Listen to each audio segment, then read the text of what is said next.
Quand tu commences quelque chose, tout le monde te regarde sans vraiment te voir. On te sourit par politesse. On t'écoute par curiosité. Mais au fond, peu de personnes croient réellement en toi. À ce moment-là, tu n'es qu'un rêveur de plus. Quelqu'un qui essaie, quelqu'un dont on doute déjà. La chamane, tu avances souvent seul. Les messages se font rares, les encouragements disparaissent. Et le silence devient ton compagnon. Quand tu échoues, certains sourient en cachette. D'autres disent qu'ils l'avaient prévu, que ce n'était pas fait pour toi. On te rappelle tes limites, on te parle de réalisme, on te conseille d'abandonner. Comme si renoncer était une preuve de maturité. L'échec révèle les visages.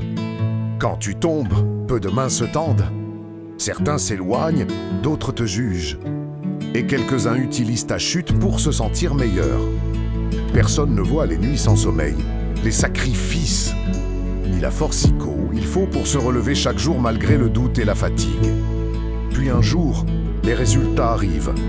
Et soudain, tout change. Les regards deviennent admiratifs, les voix plus douces. Les critiques se transforment en félicitations. Les mêmes qui doutaient applaudissent. Les mêmes qui critiquaient disent qu'ils ont toujours cru en toi. On te respecte enfin, non pas pour ce que tu es, mais pour ce que tu as réussi. C'est ainsi que les hommes réagissent face au succès et à l'échec. Le succès attire les foules, l'échec révèle les vrais. Ceux qui t'aiment réellement restent quand tu perds, pas seulement quand tu gagnes.